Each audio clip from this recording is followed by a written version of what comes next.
And welcome back, family, to another installment of Metaphysics on Your Mind.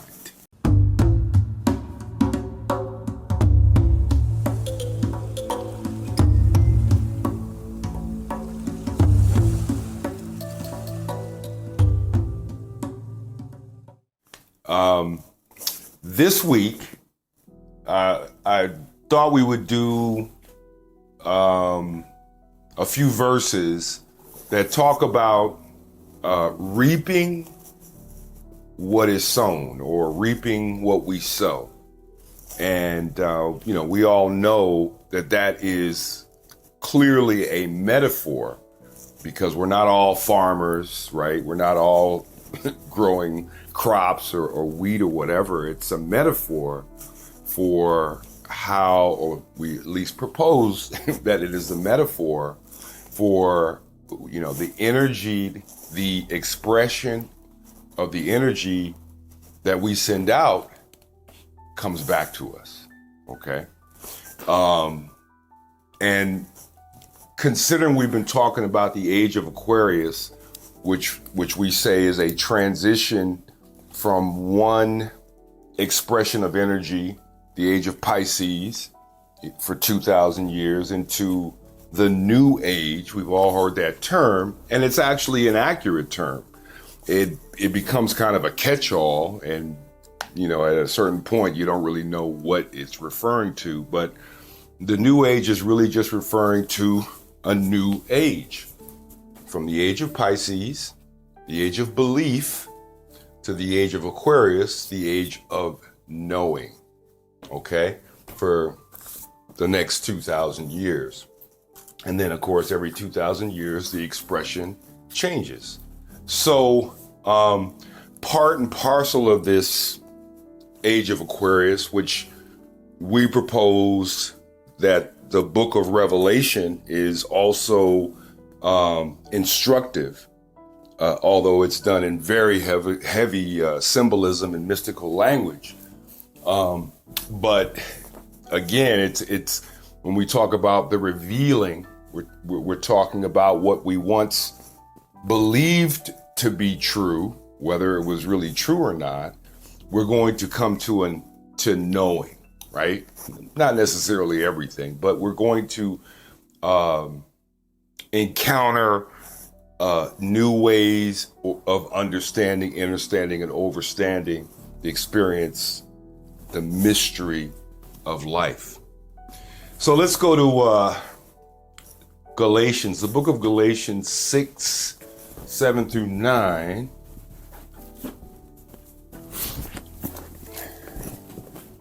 Galatians. Let's see what we got here with the book of Galatians. Okay, so this is Galatians 6, verse 7 through 9. And this is, again, we're talking about reaping what is sown.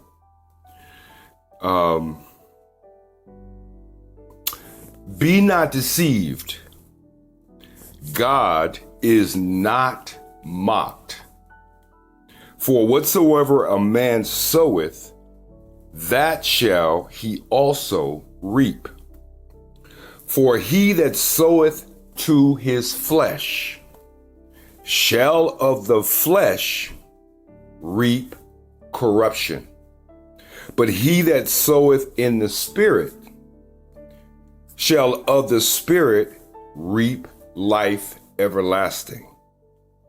And let us not be weary in well-doing, for in due season we shall reap, if we faint not. So let's just go through that real quick. There's a couple of other ones we want to go through, but we all understand the concept of, reaping, which you planted seeds, in planting season. And then when harvest season comes, what you planted is what you're going to harvest, right? To get you through the winter. And again, we know that it's a metaphor for in one sense, you could say our deeds and our actions, or you could also say how we apply energy or consciousness.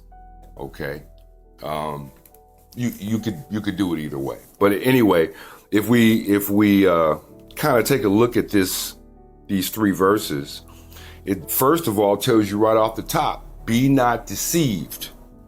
God is not mocked. And what is that alluding to? So, in other words, if we read a little further, and let us not be weary, this is verse 9, and let us not be weary in well-doing, for in due season we shall reap if we faint not. So in other words, if someone is sowing bad seed, okay, negativity, or as it's referred to, the flesh, sowing to the flesh. Well, we know that the flesh, your body is going to decay and die, right? It is not eternal. Okay, so things of the flesh of the body are just that, things of the flesh of the body. So if that's what we're living for, is the physical, material phenomenon, if that's all what we believe is all that there really is important, is the physical, then that's what we're going to reap, right? But if we sow to the spirit, or to the spiritual, or to the soul, that's what we're going to reap, right?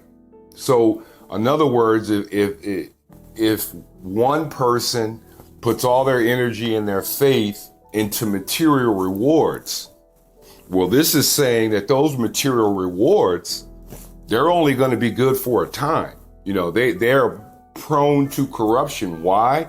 Because the physical, as we see with our own bodies, is prone to decay, decline, corruption.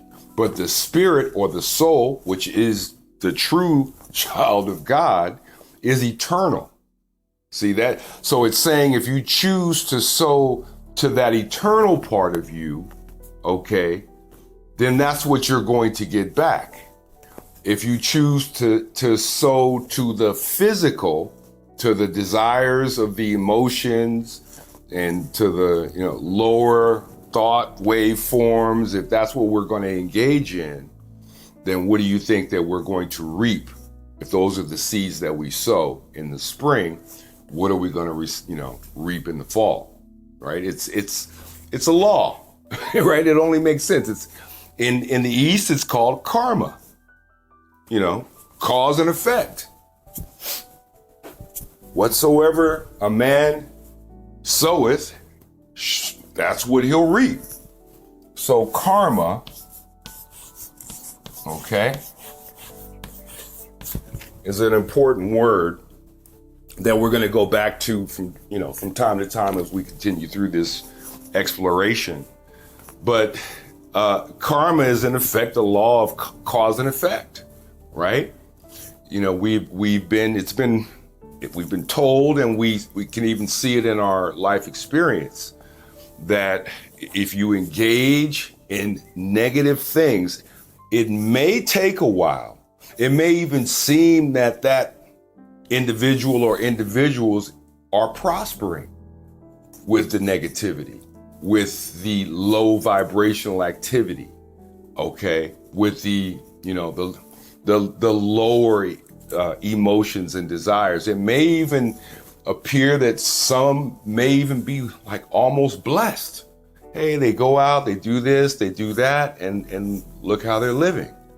But that's what this verse 7 is saying. Be not deceived, you see, okay? Because God is not mocked.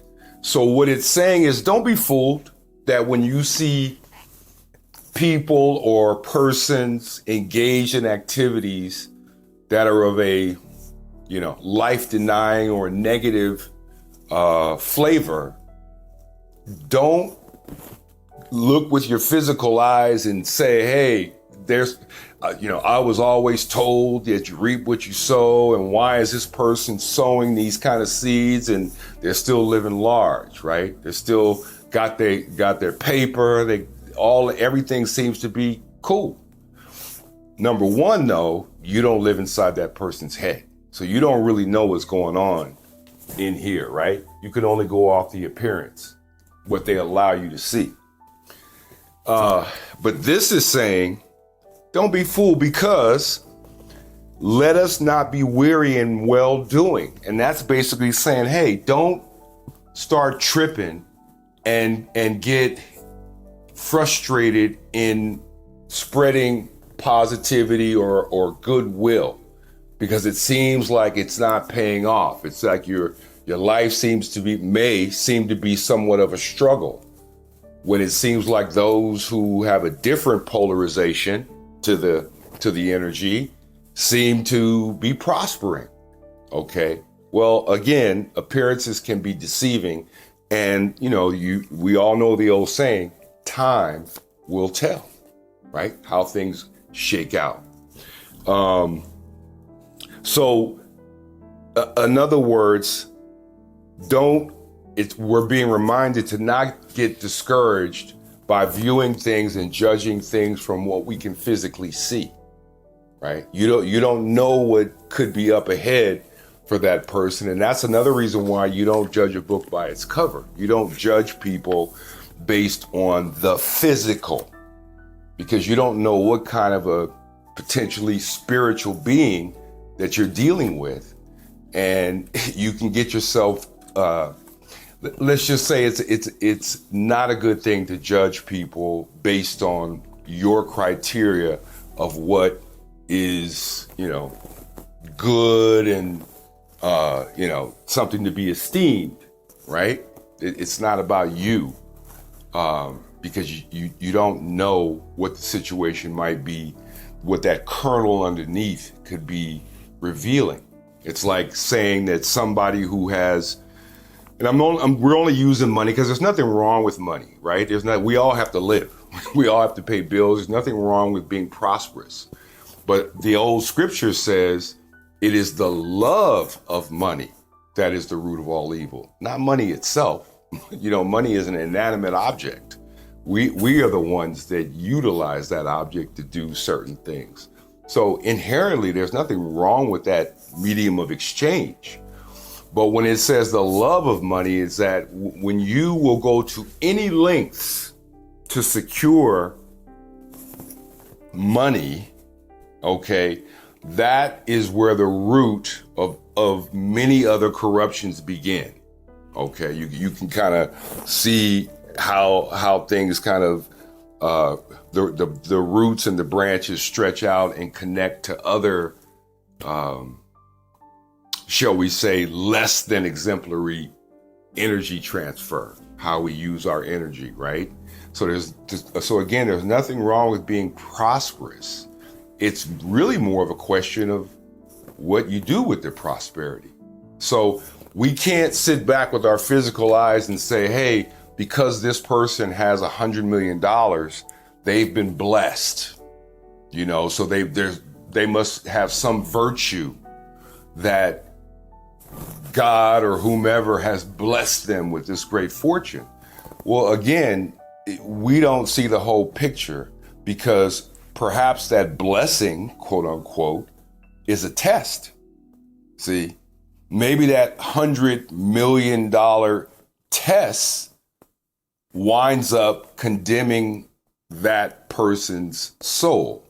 See, they've been given the rope, and depending upon, how their mind works and what their intentions are, you can do a lot of good with $100 million. There's nothing wrong with that. But again, on the outside looking in, we're not always privy to, how God or the source or the Most High, shall we say, moves the chess pieces around, right? And then what we'll jump real quick to Job 4:8 and see what that has to say. Okay, so this is Job 4:8. Even as I have seen, They that plow iniquity and sow wickedness reap the same. Okay? So again, there's that confirmation that the energy that we put out, the quality, right? If we're thinking and saying good things about ourselves as well as others, then that's more or less what we're going to get back in whatever forms we get them back, right? But if we're, judging and pointing fingers and sowing seeds of deceit, in the shadows, well, again, at some point, what does the universe move towards? Balance, always. So, when your scales or whoever we're talking about, when the scales are like this and they're weighed down with, as it says, deeds of iniquity, well, at some point there will be a rebalancing. That's cosmic law. And, again, it may look a certain way in the three-dimensional physical world, but there's also the spiritual world, okay? And the rebalancing would start there in the invisible, and then it would be manifested into the physical. We're going to come back with a part 2 on this and go through the rest of these verses. So once again, we thank you for tuning in, and hang tight for part 2. Peace. And welcome back, family, to part 2 of Reaping What Is Sown, where we are just exploring or discussing a few verses about the principle. Well, we talked about, karma, the cause of law and effect, basically the same thing, reaping what is sown. It's all describing the same thing where what we put out into the universe, into the ethers, what we put out is what we get back. It's the trick, of course, is that it's not always something that's going to be how you can calibrate when it comes back. Okay, that energy return, right? That's, we would call divine timing. It's beyond our scope. We just know that that's what the law is, and to an extent, we can clearly see that, whether we're talking about the natural world, it operates on the same principles, right? You're not going to get a good tree from a bad seed, or good fruit from a bad seed, or a bad tree. It doesn't make a lot of sense. But however, again, we're talking about balance, because you can look at balance. Oh, that's why the scales of justice, right? Justice is blind, right? Things are weighed. In ancient Kemet, or as we know today, ancient Egypt, there was a goddess named, put her up here.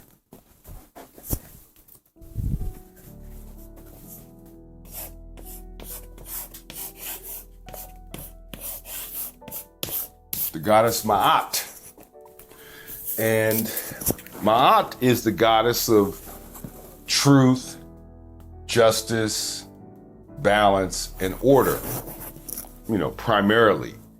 And then the symbol was an ostrich feather. Okay. Now we're going to get into that when we get more into the ancient Egyptian and Kemetic metaphysical systems. But there's something called the 7 principles of Ma'at. And that's what these are: truth, justice, balance, harmony, order, propriety, and reciprocity, right? Most of these are kind of obvious that, yep, that makes sense, that makes sense. Reciprocity is, simply, if we have a relationship, or, some kind of an arrangement, there should be a reciprocity. What we give, generally speaking, we get back. We get back in return from the deal. It's kind of like a fair deal, right? You give and you receive. It's reciprocity, but you're looking for balance to get reciprocity, right? It's not just you get something back. You get something of more or less equal value to what you gave out. So Ma'at, the goddess with the ostrich feather, there you'll sometimes see her with a scale, right? And on one end of the scale is a feather. And it's called, the feather of Ma'at. It's an ostrich feather. And it is said that when you die, when you go into the afterlife, that your soul is weighed against this feather. Okay, and the idea is that you wanted your soul to be as light as a feather. And where that reference comes from is for your soul to be light, it cannot be weighed down by what we know today as karmic debt. Okay, karmic debt is when, you've done dirty and you now are indebted to someone or something that you did your dirt on. Okay, so now you've incurred a debt that has to be repaid. Okay, so the soul is going to be weighed down by falsehood, injustice, imbalance, all right, disharmony, disorder, mispropriety, and lack of reciprocity. So when there's no balance, when we have when falsehood prevails over truth, that's an imbalance. And that's an imbalance with the scales of justice that at some point, okay, there's going to be a balancing of the scales. Okay, we're speaking symbolically, but it will manifest in the physical as cause and effect, right? So being light as a feather is you going into the afterlife. And once, like I say, we'll get into more of the Egyptian philosophy, shall we say, and metaphysical systems, because that's where a lot of what we have today actually comes from. But that concept is you want to be judged, shall we say, in the afterlife favorably. Soul is light, or actually it's your heart. I think that's the actual, that your heart is weighed against the feather, but we know that it's not your actual physical heart, right?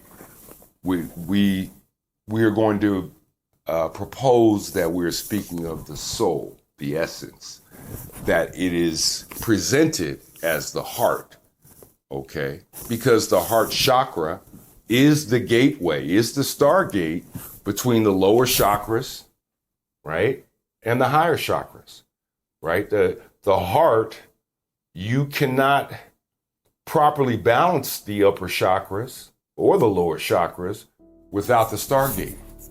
And we'll get into, that reference.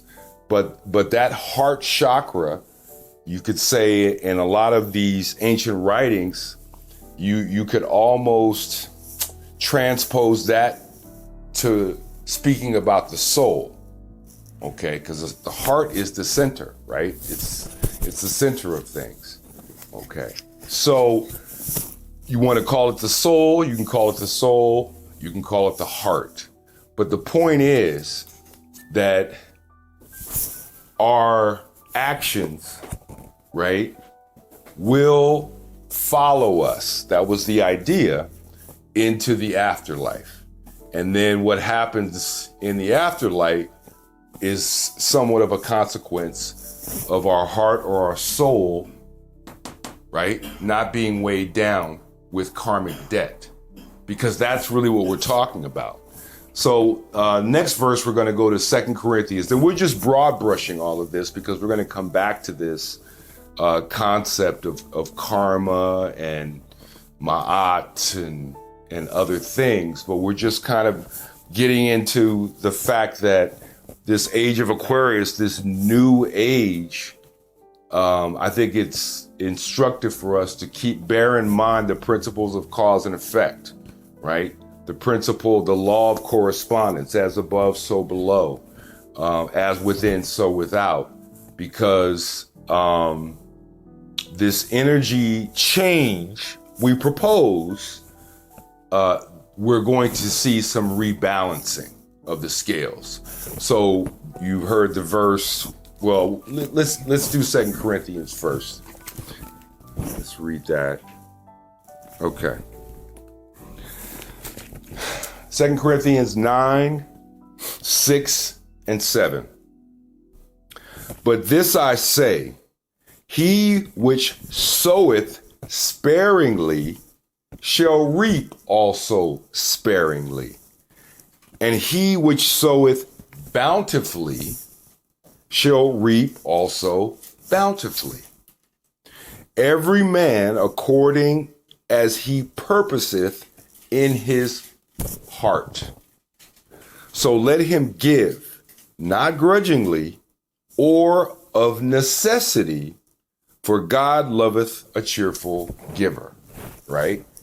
And so there we go once again about reaping what we sow. Our actions, result in reactions. Again, they may not be something that you could say, well, you're going to get paid back for what you just did. You may never see that payback, right? But again, within the mind of that individual or those persons and their karmic debt that they've incurred by sowing dirt, right? That's between them, and we propose that that's between them and the Most High. That which, as it says, searcheth the reins and searcheth the hearts of men.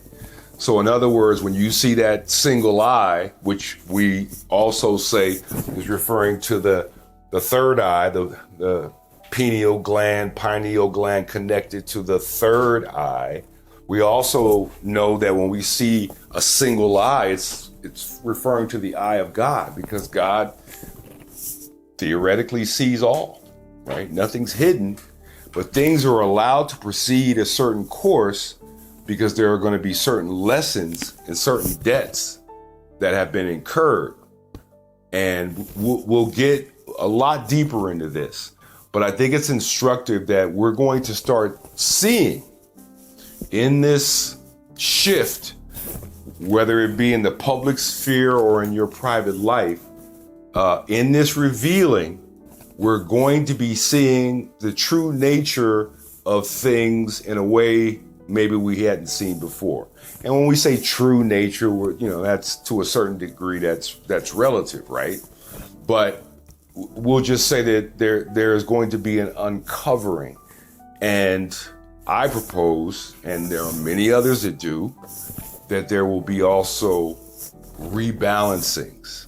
Whether or not you're aware of it, there will be rebalancings. There will be, as the scripture says, the first shall be last and the last shall be first.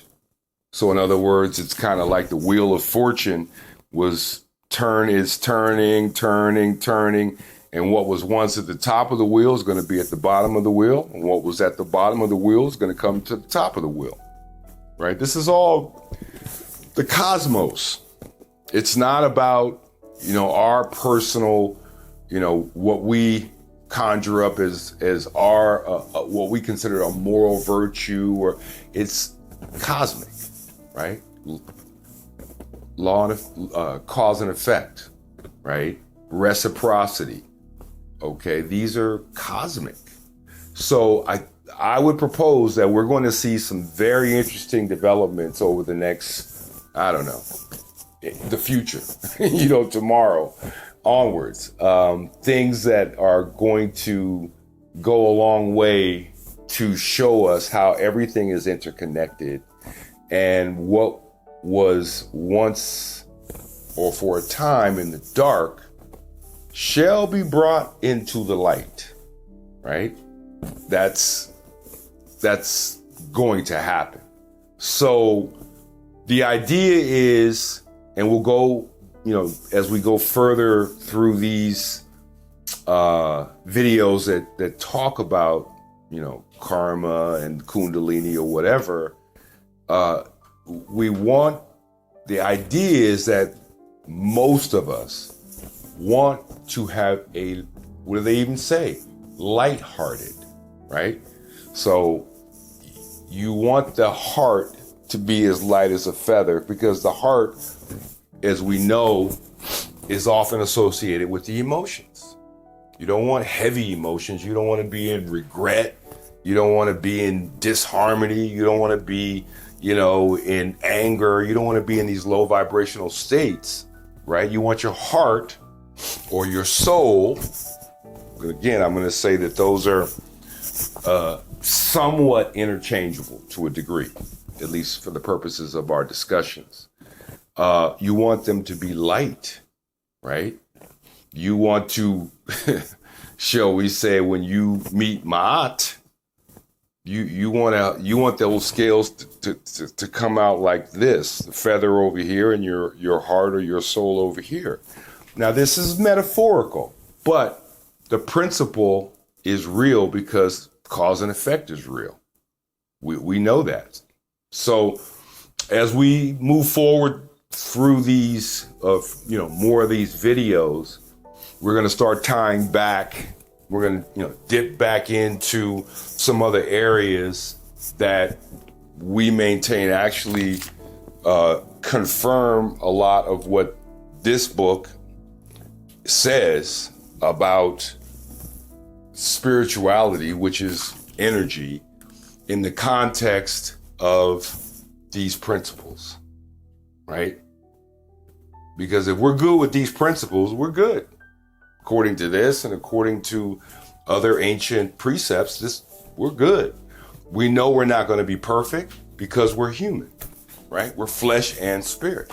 We're here to learn. We're at the University of Earth to learn and to pay our karmic debts that we've incurred.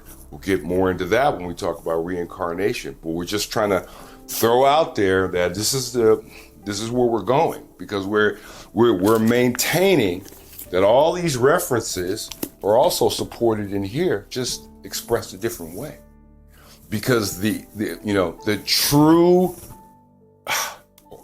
or shall we say, the original wisdom, it all comes from the same place. It all comes from the Most High.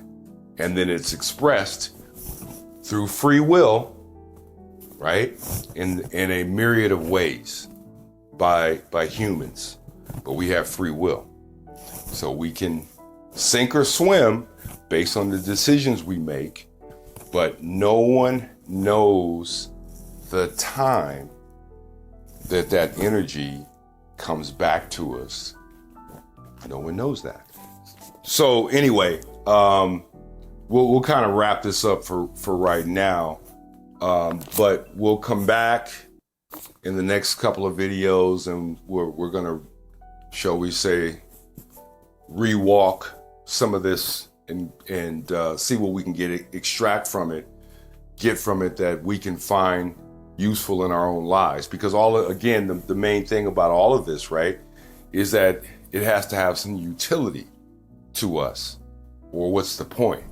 So, anyway, once again, thank you to everyone who has viewed or continues to view these videos and subscribes and does the thumbs up and all the other things that I guess you need to do in order for people to be aware that, you know, you're out there or whatever. So again, we're very pleased with you giving us an opportunity to share information that you're free to accept, investigate, or reject. It's all free will.